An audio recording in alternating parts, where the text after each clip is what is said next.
How you all doing out there? Thank you. Thank you. Thank you. I'm honored and I'm blown away, even though this is my 25th year plus doing this. I've been doing this for a quarter of a century now, which is quite amazing for me in the process. Thank you. And I've had the privilege now of working with more than 3 million people live in events from more than 80 countries around the world. So at this stage, I got to tell you something. I could be an idiot and I would know that there are certain patterns that cause people to be fulfilled, to be happy, to fit, to be strong, to feel alive, to be vibrant, to have passion in their life, to do well financially, but even more importantly, emotionally, psychologically, spiritually, in their health and their relationships. And there are also patterns that make people frustrated, overwhelmed, depressed, sad, lonely, cause them to be struggling financially, struggling with their body, struggling intimately. And those patterns, they're not because there's something wrong with somebody, it's because of a pattern that we're doing. And I've spent a quarter of a century of my life basically studying the most successful people in the world and the most challenged, and figuring out what's the fastest way to create a change in basically developing the one thing that all people have in common who succeed. They're leaders. This is a leadership program. Because I don't care what style you are. I don't care if you're a mom. If you're a great mom, you lead your child. You're not led by your child.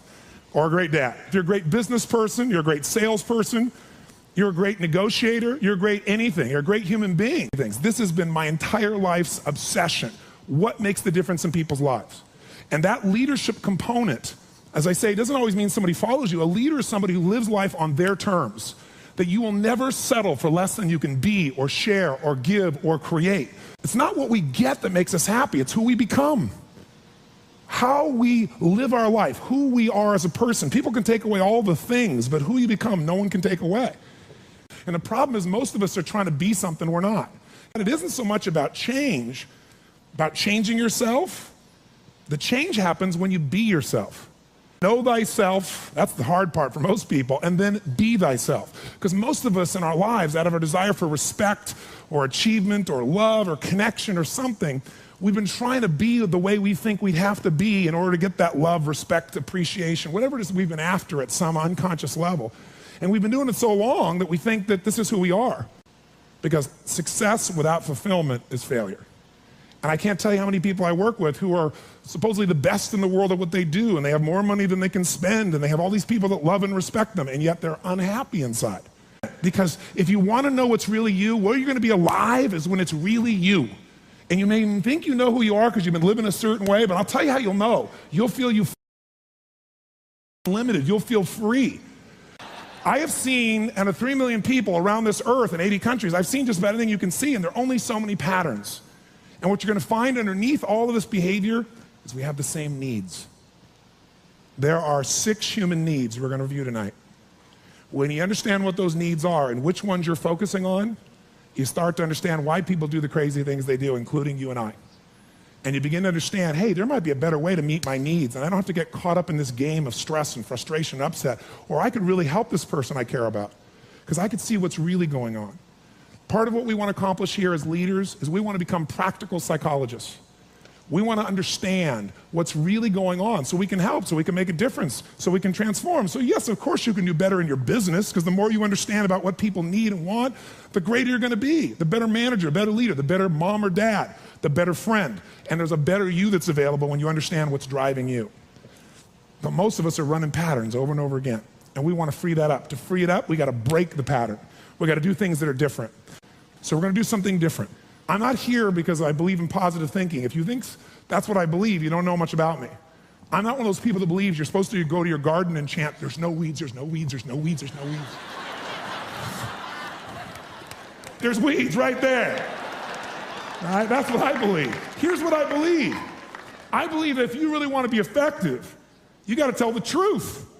In fact, there's 3 mandates of leadership, if you want to jot them down, that may be the foundation of everything that I believe, and I hope that you will see as something that's useful for your own life to remember, because it's so fundamental. So the first mandate to leadership is not just to be positive. First mandate of leadership is see it as it is, but not worse than it is.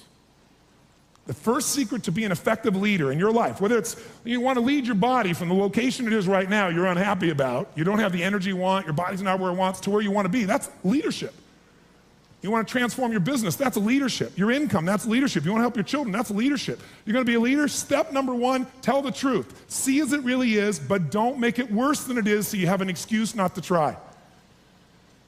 What takes guts is to put yourself on the line. What takes guts is to say, I'm going to make this work. What takes guts is to say, I'm going to believe, knowing I could be disappointed or devastated. But you know what? Disappointment's a good emotion if you learn how to use it. Anybody can see it as it is and maybe be honest, but here's the real secret. Can you come up with a vision? Step two is see it better than it is. That's part of what we're going to do this weekend. Seeing it as it is, you got to be honest. And there's not anybody in this room, including me, doesn't have areas of their life that can be made better. But if we can figure out what they are and tell ourselves the truth, regardless of what other people think, then we got a chance to make a change. I learned something from General Schwarzkopf, one of the best leaders I've ever met. And I got a chance to spend quite a bit of time with him over the years. And he said to me, Tony, I'll tell you the secret to leadership. He said, the whole secret to your life, for any group, any individual, is no...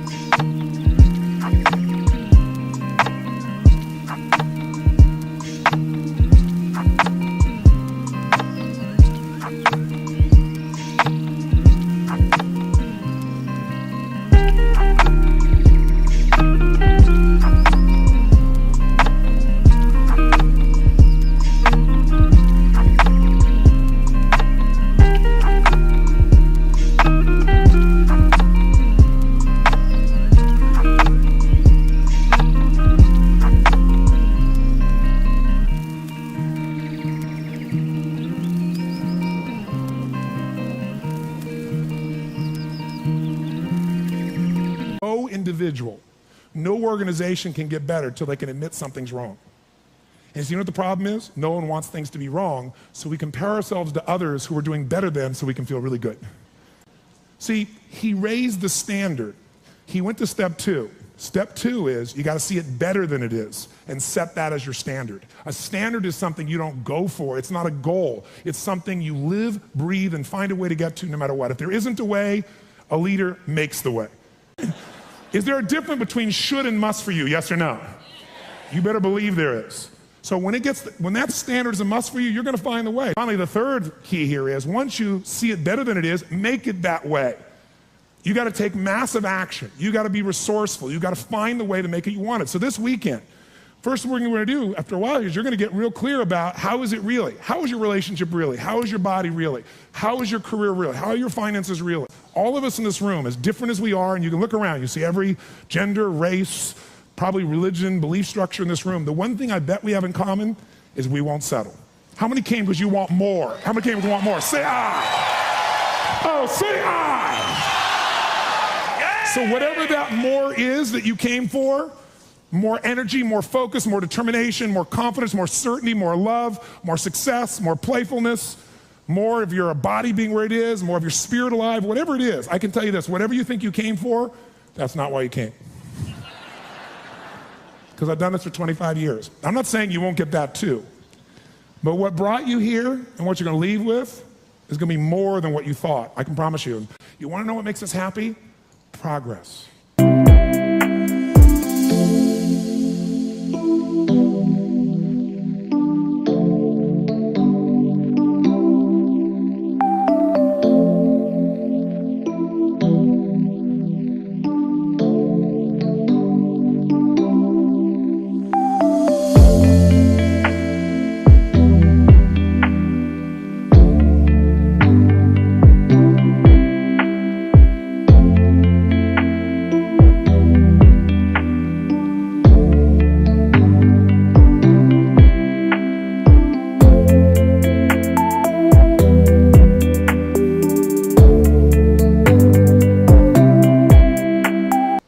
That's it.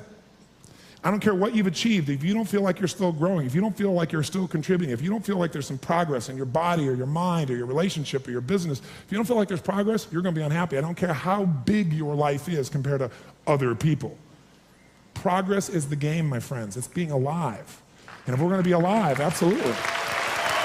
Whatever your game plan is, it's ultimately to get to a certain feeling. And the truth is you can have it right now. This next few days is the beginning of that path, and we want to take it to a whole nother level. And let's start now.